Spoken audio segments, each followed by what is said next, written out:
അപ്പോൾ ഇത് നമ്മൾ കഴിഞ്ഞ ദിവസം കണ്ടത് നീതീകരണത്തിന് രണ്ട് ഘടകങ്ങൾ. ഒന്ന് നമ്മളെ ക്ലീൻ ആക്കുന്നു, നമ്മുടെ പാപങ്ങൾ ക്ഷമിക്കുന്നു. മറ്റൊന്ന് ക്രിസ്തുവിന്റെ നീതി നമുക്ക് കണക്കിടുന്നു. ഇംപ്യൂട്ടഡ് റൈച്ചസ്നെസ് എന്ന് പറയും. അതായത് നമ്മളിലേക്ക് കർത്താവ് അവന്റെ നീതി ഏൽപ്പിച്ചു തരുന്നു. ഈ ജസ്റ്റിഫിക്കേഷൻ എന്നുള്ള വാക്ക്, ദൈവം എന്നെ നീതിമാൻ എന്ന് വിളിക്കുന്നു എന്ന് പറയുമ്പോൾ അതൊരു തെറ്റിപ്പോകുന്ന ഒരു വിളിയല്ല. ഞാൻ നീതിമാനല്ല അപ്പോഴും, പക്ഷെ ദൈവം എന്നെ നീതിമാൻ എന്ന് വിളിക്കുമ്പം അതിനർത്ഥം it's a prophetic call. God is going to make me righteous. വേറൊരു ഭാഷയിൽ പറഞ്ഞാൽ പ്രൊഫറ്റിക് മാത്രമല്ല, അതൊരു റിയാലിറ്റി കൂടിയാണ്. കാരണം ദൈവം ചേസ് എന്ന് പറയുന്ന മനുഷ്യനെ നീതിമാൻ എന്ന് വിളിക്കുന്നത് ചേസിന്റെ നീതിയുടെ അടിസ്ഥാനത്തിലല്ല, വിശ്വാസത്താൽ അവനിലേക്ക് ഇൻബ്യൂട്ട് ചെയ്ത ക്രിസ്തുവിന്റെ നീതിയുടെ അടിസ്ഥാനത്തിലാണ്. അപ്പൊ എന്റെ വിശ്വാസമാണ് എന്നെ നീതിമാനാക്കുന്നത് എന്ന് പറഞ്ഞു കഴിഞ്ഞാൽ നീതിമാൻ എന്ന ഡിക്ലറേഷനിലേക്ക് എത്തിക്കുന്നത്. പക്ഷേ ആ വിശ്വാസം ദൈവം നമുക്ക് തന്നതാണ്, നമ്മുടെ വീണ്ടും ജനനത്തിന്റെ ഫലമാണ്. അപ്പൊ we are justified through faith. വിശ്വാസത്താൽ നമ്മൾ നീതീകരിക്കപ്പെട്ടിരിക്കുന്നു. വിശ്വാസം എന്നത് നമുക്ക് നീതീകരിക്കപ്പെടുന്നതിനുള്ള മാർഗമാണ്. അതായത് ക്രിസ്തുവിന്റെ നീതി വിശ്വാസത്തിലാണ് എനിക്ക് ലഭിക്കുന്നത്. I live his life by faith. അപ്പൊ വിശ്വാസം എന്നത് ക്രിസ്തുവിന്റെ നീതി നമ്മളിലേക്ക് ലഭിക്കുന്ന, നമുക്ക് അവകാശമായിട്ട് ലഭിക്കുന്ന ആ ഒരു പ്രോസസ്സാണ്.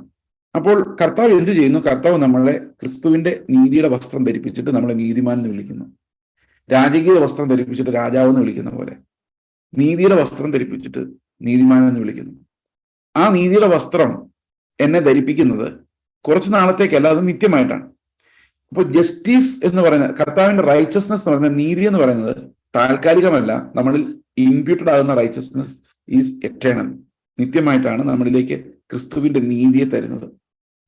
റോമൻ കാത്തലിക് ചർച്ചിനോടുള്ള ഒരു പ്രതികരണവും കൂടിയായിരുന്നു നവീകരണ ഉപദേശങ്ങൾ. നമുക്കറിയാം, ഈ നവീകരണ ഉപദേശങ്ങൾ വരുന്നത് റോമൻ കാത്തലിക് ചർച്ചിന്റെ എക്സസസ് വെച്ചിട്ടാണ്.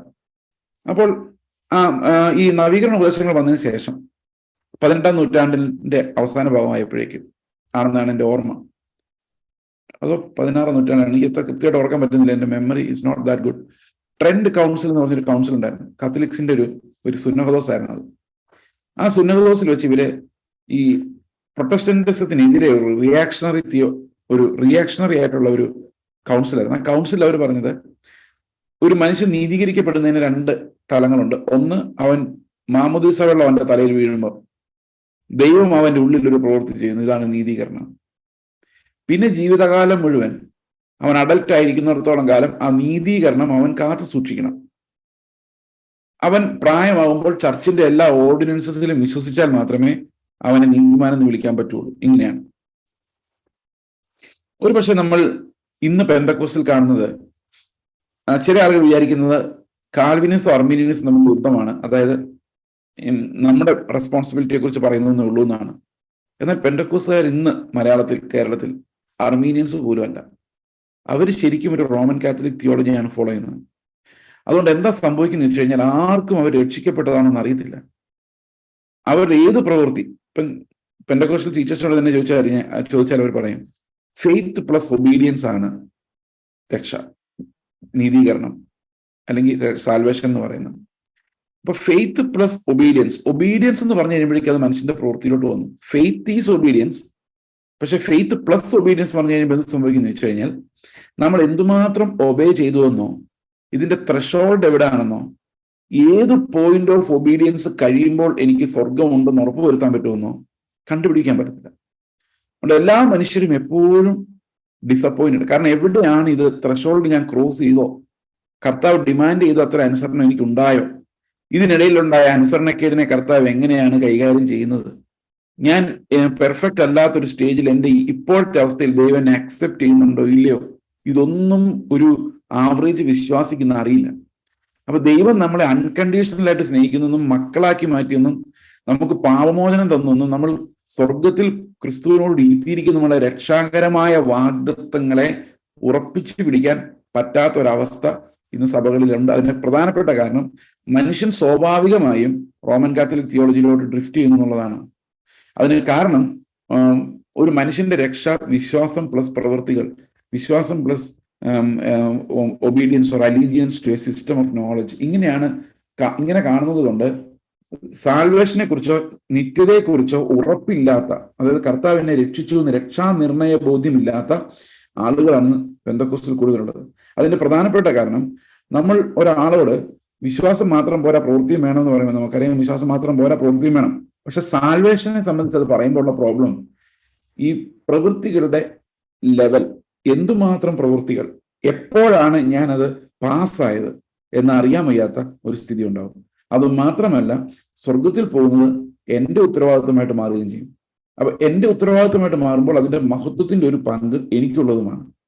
എന്നാൽ നമ്മൾ ക്രിസ്തുവിലേക്ക് നോക്കി കഴിയുമ്പോൾ, ഇത്തിരി മുമ്പ് പറഞ്ഞ പോലെ പിച്ചർ സർപ്പത്തിലോട്ട് നോക്കുമ്പോൾ, ആ പിച്ചർ സർപ്പത്തിലേക്ക് നോക്കുമ്പോൾ നമുക്ക് ഉണ്ടാകുന്ന സാൽവേഷൻ എന്ന് പറയുന്നത്, സാൽവേഷൻ ഈസ് എക്സ്ട്രാ നൗസ് എന്ന്, അത് ലാറ്റിനിലെ തിയോളജിക്കലായിട്ടൊരു ഭാഗമാണ്. അതായത് രക്ഷയുടെ ഒരു ഭാഗവും നമ്മളിൽ നിന്ന് വരുന്നതല്ല, രക്ഷയുടെ എല്ലാ ഭാഗങ്ങളും നമ്മളെ ചെളിയിൽ നിന്ന് വലിച്ചെടുക്കുന്ന കർത്താവിൽ നിന്ന് വരുന്നതാണ്.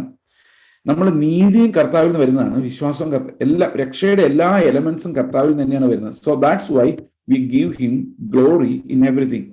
നമ്മൾ നീതി എന്ന് പറയുന്ന ആശയത്തിലേക്ക് പോലും വരുന്ന കർത്താവിന്റെ കരുണ കൊണ്ടാണ്. കാരണം ഇതല്ല ലോകത്തിന്റെ നീതി. നമുക്ക് മനുഷ്യന് എത്തിപ്പറ്റാൻ പറ്റുന്ന നീതി പോലും അതല്ല.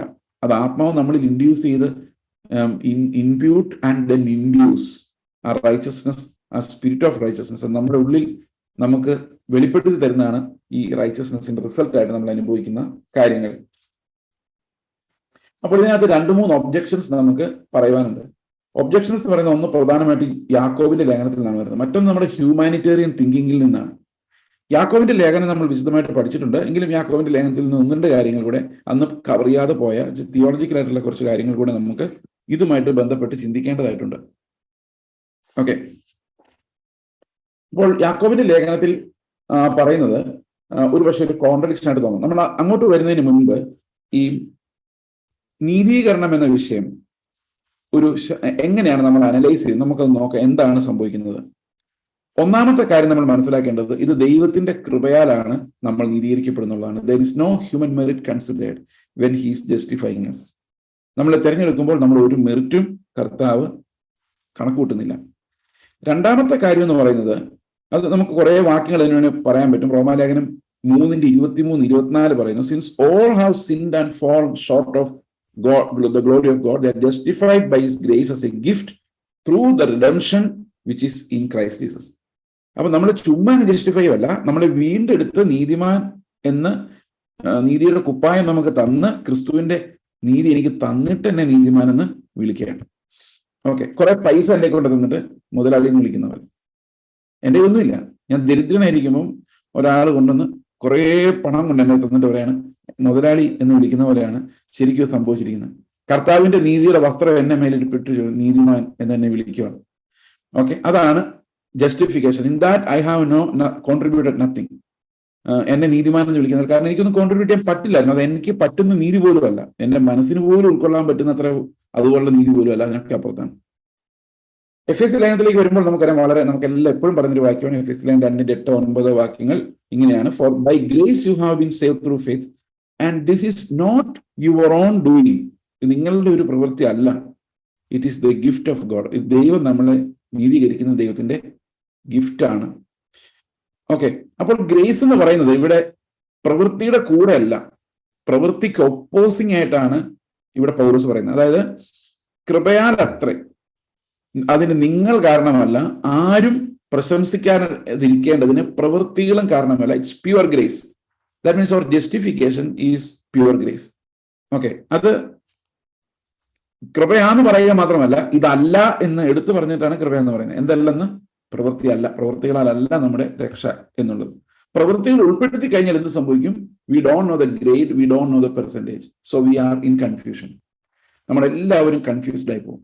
എനിക്ക് ആ കൺഫ്യൂഷൻ, ഞാൻ പലരോട് ചോദിക്കുമ്പോൾ അവർക്കൊന്ന് ആ കൺഫ്യൂഷൻ ഒന്ന് ക്ലിയർ ചെയ്യാൻ പറ്റും. കാരണം you put work into the equation of justification, what happens is that the work is a variable which's unpredictable. അതുകൊണ്ട് നമുക്ക് ഒരിക്കലും ഒരു ഇക്വേഷനിൽ എത്തിക്കാൻ പറ്റത്തില്ല. There is no particular value for work.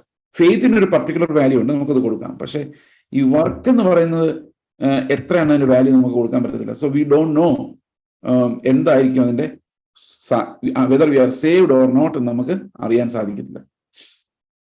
Okay, അപ്പോൾ ഗലാത്യർ 2:16 പറയുന്നു, not by the works of the law, because by works of the law shall no one be justified.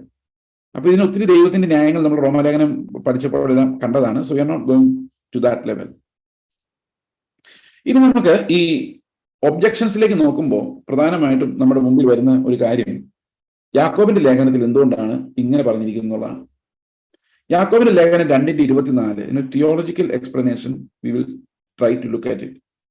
യാക്കോബിന്റെ ലേഖനം 2:24 പറയുന്നത് ഇങ്ങനെയാണ്, you see that a man is justified by works and not by faith alone. ഇത് നമ്മൾ വായിക്കുമ്പോൾ ഇതിനൊരു പശ്ചാത്തലം കൂടെ നമ്മൾ നോക്കേണ്ടതാണ്. അപ്പൊ പശ്ചാത്തലത്തിൽ നിന്ന് വരുമ്പോൾ അതിനൊരു മീനിങ് എന്താണ് നമുക്ക് നോക്കാം. ഈ യാക്കോബിന്റെ ലേഖനം ഇത്തിരി പുറകോട്ട് വായിക്കുമ്പോൾ അവിടെ പറയുന്നത് നിങ്ങളുടെ വിശ്വാസത്തെ പ്രവൃത്തി കൂടാതെ എങ്ങനെ കാണിച്ചു തരുമെന്നാണ്. It's about showing faith and righteousness works. അപ്പൊ നമ്മൾ ഒരാള് ഞാൻ നീതിമാനാണ്, ഞാൻ പറയാണ് ഞാൻ നീതീകരിക്കപ്പെട്ടവനാണ് ബ്രദറെ, കർത്താവ് എന്നെ നീതീകരിച്ചതാണ്. എങ്ങനെ? സൗജന്യമായിട്ട്. കർത്താവിന്റെ നീതി എനിക്ക് പിതാവ് തന്നു, അങ്ങനെ എന്നെ നീതിമാനെ വിളിച്ചു. അപ്പോ ഇത് പറയാൻ എളുപ്പമാണെങ്കിലും ഇത് കാണിക്കാൻ പ്രയാസമാണ്. എങ്ങനെ കാണിക്കും? ഞാൻ ഇതെങ്ങനെ ഒരാൾ വിശ്വസിക്കും? ഞാൻ നീതിമാനായെന്ന് എങ്ങനെ ഒരാൾ വിശ്വസിക്കും? അത് വിശ്വസിക്കണമെങ്കിൽ we need to show our justification through works. പ്രവൃത്തികളിലൂടെ മാത്രമേ നമുക്ക് ഈ നീതീകരണം ആർക്കെങ്കിലും കാണിച്ചു കൊടുക്കാൻ പറ്റുള്ളൂ. അപ്പോ നീതീകരിക്കപ്പെട്ടു എന്നൊരാൾ പറയുന്നു, എന്നാൽ അയാളിൽ പ്രവൃത്തികൾ ഇല്ല എങ്കിൽ ഉള്ള problem, he does not have saving faith. ഇതാണല്ലോ യാക്കോബ് പറഞ്ഞു വരുന്നത്, ഇതിനകത്ത് തർക്കമൊന്നുമില്ല. അപ്പോ ഒരു മനുഷ്യൻ നീതീകരിക്കപ്പെട്ടു എന്ന് പറയുകയും രക്ഷിക്കപ്പെട്ടു എന്ന് പറയുകയും എന്നാൽ അവനിൽ പ്രവൃത്തികളൊന്നും ഇല്ലാതിരിക്കുകയും ചെയ്യുമ്പോൾ he is unable to show he is righteous or he is justified. ഞാൻ ദൈവത്തിന്റെ മകനാണ് എന്ന് പറയാൻ പറ്റുന്നില്ല, ഞാൻ വീണ്ടും ജനിച്ചതാണെന്ന് ആരോടും സംസാരിക്കാൻ പറ്റുന്നില്ല. There is no witnessing. അപ്പൊ ശരിക്കും പറഞ്ഞു കഴിഞ്ഞാൽ ഒരു മനുഷ്യൻ ഞാൻ വിശ്വാസിയാണെന്ന് പറയുകയും പ്രവൃത്തികളൊന്നും ഇല്ലാതിരിക്കുകയും ചെയ്യുമ്പോൾ അവന്റെ ഫെയ്ത്ത് വർക്ക് ചെയ്യുന്ന ഫെയ്ത്ത് അല്ല എന്നാണ് യാക്കോബ് പറഞ്ഞു തുടങ്ങുന്നത്. എന്നിട്ട് എബ്രഹാമിന്റെ കഥ പറയും. എബ്രഹാമിന്റെ കഥ പറയുമ്പോൾ അവിടെ നമ്മൾ മനസ്സിലാക്കേണ്ട ഒരു കാര്യം, എബ്രഹാമിന്റെ കഥ പറഞ്ഞിട്ടാണ് പറയുന്നത് തന്റെ ഏകജാതനായ പുത്രനെ അർപ്പിച്ചതുകൊണ്ടല്ലേ എബ്രഹാം നീതിമാനായി കണക്കൂട്ടപ്പെട്ടത് എന്നാണ് അവിടെ പറയുന്നത്. അപ്പോൾ പക്ഷേ ഇവിടെ നമ്മൾ കാണുന്ന വാക്യം യാക്കോബിന്റെ 2:24 ഈ എബ്രഹാമിന്റെ കാര്യം പറഞ്ഞിട്ട് യാക്കോബ് പറയാണ്, ഇത് കണ്ടോ, ഇങ്ങനെ നിങ്ങൾക്ക് മനസ്സിലായില്ലേ, മനുഷ്യൻ വെറും പ്രവൃത്തികൾ വിശ്വാസത്താൽ മാത്രമല്ല പ്രവൃത്തികളാലാണ് നീതീകരിക്കപ്പെടുന്നത്, വിശ്വാസത്താൽ അല്ല എന്ന് മനസ്സിലായില്ലേ എന്നാണ് ചോദിക്കുന്നത്. പക്ഷെ ഇവിടെ ഉള്ളൊരു വ്യത്യാസം എന്താണെന്ന് വെച്ച് കഴിഞ്ഞാൽ അവിടെ യാക്കോബ് തന്നെ പറയുന്നൊരു കാര്യമുണ്ട്, ഇങ്ങനെ എബ്രഹാം ദൈവത്തിൽ വിശ്വസിച്ചു, അത് അവന് നീതിയായി കണക്കിട്ടു എന്നുള്ള ദൈവത്തിന്റെ വചനം നിറവേറി എന്ന് പറയുന്നുണ്ട്. അപ്പം ശരിക്കും എബ്രഹാം നീതിമാൻ എന്ന് പ്രഖ്യാപിക്കപ്പെടുന്ന ഉൽപ്പത്തി 15 അവൻ പുത്രനെ യാഗമർപ്പിക്കുന്ന ഉൽപ്പത്തി 22 ഇപ്പൊ 15-ാം അധ്യായം മുതൽ 22-ാം അധ്യായം വരെ ഉള്ള ഒരു പ്രോസസ് അവിടെയുണ്ട്. 15-ാം അധ്യായത്തിൽ എബ്രഹാമിനെ നീതിമാൻ എന്ന് കർത്താവ് ഡിക്ലെയർ ചെയ്യുകയും 22-ാം അധ്യായം വന്നപ്പോൾ എബ്രഹാം ആ നീതി മനുഷ്യർക്ക് വെളിപ്പെടുത്തി കൊടുക്കുകയും ചെയ്തു, കാണിച്ചു കൊടുത്തു. നമുക്ക് എല്ലാവരുടെയും മുമ്പിൽ എബ്രഹാം നീതിമാനായി കാണിക്കപ്പെട്ടു. ഇതാണ് യാക്കോബ് ശരിക്കും പറഞ്ഞു വരുന്നത്. അതായത് നിങ്ങൾ പ്രവൃത്തി കൂടാതെ എങ്ങനെയാണ് നിങ്ങളുടെ വിശ്വാസത്തെ കാണിക്കുന്നത്? ഈ പ്രവൃത്തി ഇല്ലാത്ത വിശ്വാസം സാത്താന്റെ വിശ്വാസമാണ്, എബ്രഹാമിന്റെ ഫെയ്ത്ത് അല്ല. എബ്രഹാമിന്റെ ഫെയ്ത്ത് എന്ന് പറഞ്ഞു കഴിഞ്ഞാൽ ദൈവം അവനെ നീതിമാൻ എന്ന് വിളിച്ചു 15-ാം അധ്യായത്തിൽ വിളിച്ചു. വിശ്വസിച്ചതുകൊണ്ട് എബ്രഹാമിന് നീതിമാനെന്ന് കണക്ക് കൂട്ടി, ദൈവം കണക്കിട്ടു, നീതിമാനെന്ന് വിളിച്ചു. ദൈവത്തിന് തെറ്റ് പറ്റുന്നില്ല. Abraham became righteous. എങ്ങനെ റൈച്ചസ് ആയി? വിശ്വാസത്താലായി. എന്നിട്ട് 22-ാം അധ്യായം വന്നപ്പോഴേക്കും മകനെ യാഗമർപ്പിക്കാൻ വേണ്ടി എബ്രഹാം പോകുന്നു. അപ്പോൾ അവിടെ ആ വിശ്വാസം പ്രവർത്തിക്കുന്നു, വിശ്വാസം നീതിയായി മാറിയിരിക്കുന്നു എന്ന് എബ്രഹാം കാണിക്കുന്നു. അപ്പോൾ ശരിക്കും ഈ വാക്യം, ഈ ഡിഫറൻസ്, അതായത് ഒരാൾ നീതിമാൻ എന്ന് പ്രഖ്യാപിക്കപ്പെടുന്നതിനാണ് നമ്മൾ നീതീകരണം എന്ന് പറയുന്നത്. എന്നാൽ ഇവിടെ 22-ാം അധ്യായത്തിൽ ഉൽപ്പത്തി 22-ാം അധ്യായത്തിൽ ആ നീതി വെളിപ്പെടുത്തപ്പെടുകയാണ് ചെയ്യുന്നത്. അതായത് കർത്താവ് അവനെ നീതീകരിച്ചപ്പോൾ നീതിമാനെ എന്ന് വിളിച്ചത് നഷ്ടമായില്ല എന്നും അവൻ നീതിമാനായി എന്നും. ഓക്കെ, ഞാൻ കഴിഞ്ഞ ദിവസം മാക്ബത്തിന്റെ കഥ പറഞ്ഞെന്നാണ് എൻ്റെ ഓർമ്മ. ഞാൻ പറഞ്ഞോന്ന് എനിക്ക് എത്ര നിശ്ചയമില്ല. 3 വിച്ചസ് പ്രവചിക്കുകയാണ്. മാക്ബത്ത് എവിടെ യുദ്ധത്തിനൊക്കെ പോയിട്ട് ക്ഷീണിച്ച് അവിടെ വിശ്രമിക്കുന്ന സമയത്ത് ഒരു 3 മന്ത്രവാദിനികൾ എന്ന് പറയുകയാണ് ഇവൻ രാജാവ്, ഫ്യൂച്ചർ രാജാവ് എന്ന് സംസാരിക്കുന്നു. അപ്പോൾ ഇവന്റെ ഉള്ളിൽ വരികയാണ് ഞാൻ രാജാവാകണം. ഇപ്പൊ വിച്ചസ് ആയതുകൊണ്ട് അത് മന്ത്രവാദത്തിന്റെ ഫലമായിട്ട് ഇവൻ തീരുമാനിക്കുകയാണ് രാജാവാകണമെങ്കിൽ രാജാവിനെ കൊല്ലണം. അപ്പൊ ഭാര്യ പറഞ്ഞു കൊടുക്കുക രാജാവിനെ കൊല്ലാനുള്ള പരിപാടി. എനിക്ക് ശരിയായ ഓർമ്മയെന്നല്ല. അപ്പൊ അവർ തന്നെ ഡിവൈസ് ചെയ്തവൻ രാജാവാകുവാണ്. ഈ വിച്ചസ് അവനെ പറ്റിക്കുമായിരുന്നു ശരിക്കും. പക്ഷെ ദൈവം അങ്ങനെയല്ലോ. ദൈവം നേരെ ഓപ്പോസിറ്റാണ്. ദൈവം ഒരാളെ നീതിമാൻ എന്ന് വിളിച്ചു കഴിഞ്ഞാൽ അത് നീതിമാനാണ്.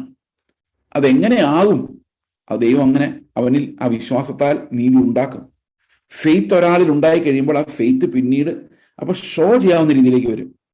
ഇത് എന്തുകൊണ്ടാണ് നമ്മൾ ഇങ്ങനെ പറയുന്നത് വെച്ച് കഴിഞ്ഞാൽ ഈ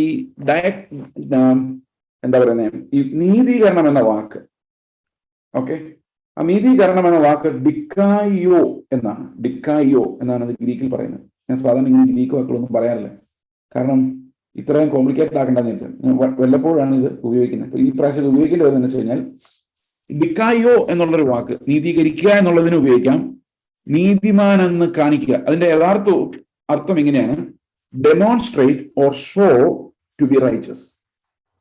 അപ്പോൾ എബ്രഹാം ശരിക്കും നീതിമാനായി എന്നുള്ളത് ഡെമോൺസ്ട്രേറ്റ് ചെയ്യപ്പെടുന്ന വാക്കുകളാലല്ല, വിശ്വാസം ഉണ്ടെന്ന് പറയുന്നതിനാലല്ല, ആ പ്രവൃത്തിയാലാണ്.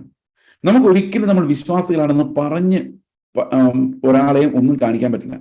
നമ്മുടെ ലൈഫിൽ നിന്നാണ് നമ്മൾ നീതീകരിക്കപ്പെട്ടവരാണെന്നുള്ളത് തെളിയുന്നത്. ഇത് തന്നെയായിരുന്നു യാക്കോബിന്റെ ഉദ്ദേശം. എബ്രഹാം ശരിക്കും മകനെ അർപ്പിക്കുമ്പോൾ ദൈവം അവനെ ഓൾറെഡി നീതിമാനെന്ന് വിളിച്ചത് ശരിയാണ് എന്ന് ഡെമോൺസ്ട്രേറ്റ് ചെയ്യുകയായിരുന്നു എന്നാണ്. That means Abraham had A genuine saving faith. അപ്പോൾ ആ വാക്ക് നീതീകരിക്കുക എന്നുള്ളതിന് ഉപയോഗിക്കാം, അതുപോലെ തന്നെ നീതിമാനെന്ന് കാണിക്കുക, അതായത് demonstrate that one person someone is righteous, അതിന് ഉപയോഗിക്കാം. മലയാളത്തിൽ അങ്ങനെ തന്നെയാണ് നമ്മൾ ഉപയോഗിക്കുന്നത്. നീതീകരിക്കുക എന്നുള്ള വാക്കിന് രണ്ടർത്ഥമുണ്ട്. ഒന്ന് നീതിമാൻ എന്ന് കാണിക്കുക എന്നുള്ളതുകൊണ്ട്, നീതിമാൻ എന്ന് വിളിക്കുക എന്നുള്ളതുകൊണ്ട്. ജസ്റ്റിഫൈ, ഇപ്പൊ ഞാൻ എന്നെ തന്നെ നീതീകരിക്കുക എന്ന് പറയുന്ന അർത്ഥം ഞാൻ എന്നെ നീതിമാൻ എന്ന് കാണിക്കുക. അപ്പോൾ ഗ്രീക്കിൽ അങ്ങനെ തന്നെയാണ്, രണ്ടർത്ഥമുണ്ട്. ഡിക്കായോ എന്ന് പറഞ്ഞു കഴിഞ്ഞാൽ ഡിക്കായോസിനെ എന്നുള്ളതാണ് അതിന്റെ നൗൺ. ഇവിടെ അത് വെർബൽ ഫോമിലാണുള്ളത്, നീതീകരിക്കുക. വെർബൽ ഫോമിൽ നീതീകരിക്കുക എന്ന് മാത്രമല്ല അതിന്റെ അർത്ഥം, to show that he is righteous. അപ്പൊ നമുക്ക് എല്ലാവർക്കും നീതീകരണം സംഭവിച്ചു കഴിഞ്ഞാൽ നമ്മുടെ ജീവിതകാലം മുഴുവൻ ആ നീതീകരണം നടന്നിട്ടുണ്ടെങ്കിൽ ഉറപ്പായിട്ടും നമ്മൾ എന്ത് കാണിക്കണം? ഫെയ്ത്തിൽ നിന്നുണ്ടാകുന്ന പ്രവൃത്തികൾ അവിടെ ഉണ്ടായിരിക്കണം. അതുണ്ടായില്ലെങ്കിൽ ഈ വിശ്വാസം വ്യാജമാണ് എന്നാണ് ഇപ്പോൾ യാക്കോബ് പറഞ്ഞത്. കാരണം ആന്റിനോമിയൻസ് അല്ലെങ്കിൽ നമ്മൾ ഇന്ന് ഇറങ്ങുന്ന ചീപ്പ് ഗ്രേസുകാർ കാരണമാണ് അന്നുണ്ട് എല്ലാ ദുരുപദേശങ്ങളും. ഇന്നുള്ള എല്ലാ ദുരുപദേശങ്ങളും വേറൊരു ഫോമിൽ അന്നുണ്ട്. കാരണം മനുഷ്യന്റെ സാമാന്യ ചിന്തയിൽ നിന്നാണ് ഈ ദുരുപദേശങ്ങളെല്ലാം വരുന്നത്. ഓക്കെ, അപ്പോൾ ഇവിടെ അബ്രഹാം നീതിമാനാണെന്ന് അവന്റെ പ്രവൃത്തികൾ കാണിക്കപ്പെട്ടു എന്ന് പറയുന്നു. അതോടൊപ്പം പറയുന്നു, നിങ്ങൾക്ക് ഈ യാക്കോബ് പറയുന്ന ഒരു കാര്യമാണ്, നിങ്ങൾ എങ്ങനെ കാണിച്ചു തരും? പ്രവൃത്തി ഇല്ലാതെ വിശ്വാസത്തെ എങ്ങനെ കാണിച്ചു തരും? അപ്പം യാക്കോബ് ഒരിക്കലും പൗലോസ് പറഞ്ഞതിനെ ലംഘിക്കുകയല്ല, പൗലോസിനെതിരെ പറയുകയല്ല. പൗലോസ് പറഞ്ഞ കാര്യങ്ങളെ വളച്ചൊടിക്കുന്ന ഒരു പ്രവണത ഉണ്ടായിരുന്നു. പത്രോസും പറയുന്നുണ്ട്, പൗലോസ് പറഞ്ഞ പല കാര്യങ്ങളും ഗ്രഹിക്കാൻ പ്രയാസമായതുകൊണ്ട് ആളുകൾ അതിനെ അവരുടെ ലാഭത്തിനായി കോട്ടിക്കളയുന്നു എന്ന് പറയുന്നുണ്ട്. അപ്പോൾ ഈ ഒരു നീതീകരണത്തെ കുറിച്ച് പറയുമ്പോൾ നമ്മളെ നീതിമാനാക്കുമെന്നുള്ള ദൈവത്തിന്റെ determination, the Lord's decision that chase is righteous, it's A decision, decree. അതായത് എബ്രഹാമിനെ കുറിച്ച് ദൈവത്തിന്റെ ഡിക്രി ആയിരുന്നു, ഒരു കൽപ്പനയായിരുന്നു. അവന്റെ faith was ordered in him. അതുപോലെ എന്നെ കുറിച്ച് കർത്താവ് ഒരു ഡിക്രി പറയണം, ചേസ് ഈസ് റൈച്ചസ് എന്ന് പറയുമ്പോൾ അതൊരു ഡിക്ലറേഷനാണ്. ശരിക്കും ജസ്റ്റിഫിക്കേഷൻ എന്ന് പറയുന്ന ഒരു ഡിക്ലറേഷനാണ്. ഡിക്ലറേഷൻ എന്ന് പറഞ്ഞു കഴിഞ്ഞാൽ ഒരു ജഡ്ജി കോടതിയിൽ നിന്ന് പ്രഖ്യാപിക്കുകയാണ്, he is not guilty, he is righteous. എന്നിട്ട് അതേ കോടതി കുറെ നാൾ കഴിയുമ്പോൾ അയ്യോ ഹി ഈസ് നോട്ട് റൈച്ചസ് എന്ന് പറയേണ്ടി വരത്തില്ല. കാരണം God's judgments are eternal and final. ഇത് നമുക്ക് തരുന്ന ഒരു ഉറപ്പുണ്ട്. നമുക്ക് തരുന്ന ഉറപ്പെന്ന് പറഞ്ഞു കഴിഞ്ഞാൽ നമ്മൾ ദൈവത്തിന് മുമ്പിൽ അവന്റെ യാക്കത്താൽ നീതീകരിക്കപ്പെട്ടവരായിരിക്കുന്നു. നമ്മുടെ ഉള്ളിൽ കർത്താവിന്റെ നീതിയുണ്ട്. അവന്റെ നീതി വസ്ത്രം എന്നെ അണിയിച്ചിരിക്കുന്നു. I am living by faith. ഈ വിശ്വാസത്താൽ ഞാൻ ജീവിക്കുമ്പോൾ ആ നീതി വസ്ത്രമാണ് ഞാൻ പുതച്ചിരിക്കുന്നത്. ഞാൻ നിങ്ങളോട് സംസാരിക്കുമ്പോഴും ചുറ്റും നടക്കുമ്പോഴും ഇരിക്കുമ്പോഴും എല്ലാം I am conscious about that righteousness of Christ clothed over me. അപ്പൊ ഇതാണ് എന്റെ ഐഡന്റിറ്റി എന്ന് പറയുന്നത്. I am a justified righteous person. അപ്പൊ നിങ്ങൾക്ക് ഈ ഐഡന്റിറ്റി ഇല്ലെങ്കിൽ ക്രിസ്തുവിന്റെ നീതിയാട്ടോ. എന്റെ നീതി എന്നുള്ള റൈച്ചസ്നെസ് സെൽഫ് റൈച്ചസ്നെസ് ആണ്. I M clothed with the righteousness of Christ എന്നുള്ള സുബോധവും ഉറപ്പുമാണ് നമ്മൾ ഓരോ പെരുമാറ്റത്തിലും ഡീലിങ്സിലും നമ്മുടെ ജീവിതത്തിൽ ഓരോ ഘട്ടങ്ങളിലും I M assured that I have that righteousness of Christ. ഇത് ഒരു അൺസർട്ടനിറ്റിയോട്ടല്ല ദൈവത്തിന്റെ നീതീകരണം നമ്മളെ എത്തിക്കുന്നത്, സെർട്ടനിറ്റി ഓഫ് അവർ ഫെയ്ത്തിലേക്കാണ്. ആ ഒരു കൺവിക്ഷൻ ഓഫ് ഫെയ്ത്ത് നമുക്ക് ഉണ്ടാകുവാൻ ഈ ഒരു പ്യുവറസ്റ്റ് ഫോം ഓഫ് ഡോക്ട്രിൻ നമ്മൾ വിശ്വസിക്കേണ്ടത് ആവശ്യമാണ്. അതായത് we are justified apart from the works എന്ന് പൗലോസ് പറഞ്ഞതിനെ നമുക്ക് അവഗണിക്കാൻ കഴിയില്ല. James is only supplementing it. James is excluding those free grace people. James അവരെ എക്സ്ക്ലൂഡ് ചെയ്തുകൊണ്ട് പറയുകയാണ്, ഇത് പ്രവൃത്തിയില്ലാത്തൊരു വിശ്വാസമല്ല. It's faith alone, but it is not a faith that comes alone എന്നാണ് നമ്മൾ പറയുന്നത്. അതായത് വിശ്വാസം മാത്രമാണ്, പക്ഷെ ഒറ്റയ്ക്ക് പ്രവൃത്തി ഇല്ലാതെ വരുന്ന ഒരു വിശ്വാസമല്ല. പ്രവൃത്തികളാൽ കാണിച്ചു കൊടുക്കാൻ പറ്റുന്ന ഒരു ഫെയ്ത്ത് ആണ് നമ്മളെ നീതീകരിക്കുന്നത്. ഇതാണ് നമ്മൾ നീതീകരിക്കുന്ന വിശ്വാസം. Is not an empty religious faith. നീതീകരിക്കുന്ന വിശ്വാസം is not just a rhetoric. It's a faith that can be shown through actions. പ്രവൃത്തികളാൽ, ജീവിതത്താൽ കാണിച്ചു കൊടുക്കാൻ പറ്റുന്ന, ഷോ ഫോർത്ത് ചെയ്യാൻ പറ്റുന്ന, ജസ്റ്റിഫൈ ചെയ്യാൻ പറ്റുന്ന ഒരു വിശ്വാസമാണ് ദൈവം നമ്മളെ നീതീകരിച്ച വിശ്വാസം. ദൈവം നമ്മളെ നീതീകരിച്ച വിശ്വാസം നമ്മുടെ ജീവിതത്തിൽ ഏത് സമയത്തും അത് വെളിയിൽ കാണിക്കാൻ പറ്റും. അങ്ങനെ രക്ഷയെ നീതീകരിക്കാൻ, ഞാൻ രക്ഷിക്കപ്പെട്ട ആളാണെന്നുള്ള പ്രസ്താവന ശരിയാണെന്ന് കാണിക്കാൻ, അതിനെ ജസ്റ്റിഫൈ ചെയ്യുവാൻ ഈ പ്രവൃത്തികൾ എപ്പോഴും ഉപകാരപ്പെടും. So it does not mean that we are saved by works. We are not. Roman Catholic തിയോളജിയും പ്രൊട്ടക്ഷൻ തിയോളജിയും നമ്മൾ ഏറ്റവും വലിയ വ്യത്യാസം എന്ന് പറയുന്നത്, Roman Catholic theology does not assure you anything. മതത്തിന്റെ നിലനിൽപ്പ് അഷുറൻസ് ഇല്ലായ്മയാണ്.